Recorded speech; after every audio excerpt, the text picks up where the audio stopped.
Hi there, Sanmunani Molweni. Welcome to Fix Channel. If you're new here, please subscribe before the end of the video. For signing, thank you for love and support. I appreciate you. Tirelo muntu kasibindi ngingakakhohlwa ukuze senze ubulungiswa. Recent pictures kaTirelo balapha ku behind the scenes. Muhle ugqoke kahle. Before lezo muhle ugqoke kahle. Phela manje angifuni ukuthi kube ngathi mhlawumbe ngiyasaba ukuncoma uTirelo ngoba ngisaba ukuthi khona odade abalingana nami nabadala kunaye bathi mabembuka bethi akamuhle wara mina ngiunderstand sweetheart kodwa kule video bengizoncoma uTirelo mase ngiaddressa le ukuthi cha mina ngisabe ngiunderstand futhi ukuthi circumstances situations zikwenze waba nale yanhliziyo le yanhliziyo yokuthi noma ngasafanele ukuthi ube yivictim uzoba yivictim ingakho uzosukela umntwana omncane ukunawe uthi wena akamuhle nje wara uba izinto ezingekho uqamba manga ingakho futhi uzobuka omunye umuntu wesifazane uthi hawu akamuhle nje kasho kwacina yizimo sithandwa sami yizimo ngoba wena uma izinto zi-right kuwe konke kukahle ne-comment yakho isho njalo waqala nje wabona izinto ezinegative njalo siyazi ukuthi izimo zempilo asifuni ukuthi kube ngathi siyakuhleka ngoba sikuhleke lena nje yokwenza ukuthi uzofuna ukugxiba nje uxipha enganeni ugxile ube umdala mase kuthiwa nawe kubhekwe i-profile pic yakho i-profile pic noma yini kuthiwe hawu kodwa makabani kwenze njani izimo zempilo izimo zempilo ziyamshintsha umuntu ingakho omunye ufuna ukubambelela kwi-sadness noma ngasavumi ingakho abanye nje beze bethi mina angifuni ukuba seduze kumuntu osad because unale energy le engathi singahlangana because sine-victim mentality singahlangana because sizoba sad singahlangana ngoba kuzoba muncu kuphela uyabo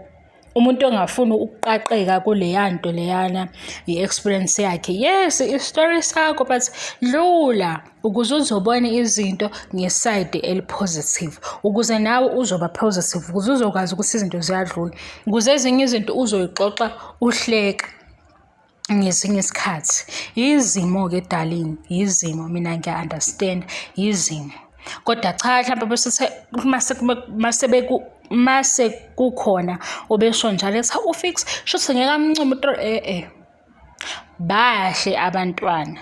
nabade bekhona before bahle noNosipho idakhe elihle zinhle nje izingane yazi nje ngivule ngizise ngathi angisaphili kahle ekhanda mangathiwa ngivumelana naleyo nto ukuthi usingane wena zimbi ube umdala kunazo nje ngivele ngizizwa ngathi nje khona into wrong khona into eshodayo yini eshodayo ngiyazi ukuthi sekusabalele kakhulu ngezathu ezithile kwabaningi banezitori abayibhelivayo izimo zempilo izimo serious izimo zempilo ziyakwenza ukuthi ugcine ungasekho normal kodwa uyitshela ukuthi unormal izimo zempilo kodwa le video niyazi ukuthi ngizothini clean lo yamntwana uyayazi into emfanelayo uyagqoka kahle akufuni ukuthi sizofuna ukuthi into yaphi uyithengephi akusiyi original nje ugqoka kahle izinto ezinestyle uyazazi izinto eziright uyazazi nento emfanelayo uyayazi ngivaleke le video la ngoba phela manje indaba yami yokuhleba ngidila nama-fan base awu-2 makuyizingane zesithembu makulapha yakuthando nesithembu ama-fan base awu-4 ngizobuye ngikhohlwe uma ngincoma umayeni kufanele ngibuye ngizoncoma umacele umakhumalo umangwabi kanjalo manje yona leyo nto akufanele-ke ngiyikhohlwe kancane kufanele ngiyikhumbuze kufanele ngabade ngikwenzile nakho-ke guys ningaze nithi uyasaba because of 1 2 3 mina nokusaba hawu yazi khona izinto engiyisabayo ngisaba laba bavele bengisabise bethi-ke uzoboshwa mase siqamba amanga la bese uzoboshwa ngivele ngibona ukuthi cha lo ufuna ukuyongiceba-ke lo ufuna ukuyongiceba kodwa naye la manga uyawathanda ilokho engisabayo ngoba phela kuthiwa uma uboshwa laphayana kufanele ukhiphe imali enjani. Kodwa ngixaye ngithi mina lento umnikazi wayo engimqambela amanga uye nje naye ade qamba amanga awaqalwanga yimi. Awaqalwanga nje yimi. Mina ngivele ngisukeleke ngithi hawu ubani utheni. Ngiyahamba ngiyomlalela ukuthi utheni qala ngifunde nale post ngithi hawu nale post le uyasidida-ke manje into ayishoyo kanti uthini. Aqale lapho kamanga. Mase ngifika comment section wena fix uzoboshwa indaba zabantu hawu sizoboshwa nomnikazi wayo indaba ngoba naye ngiyadlala bye.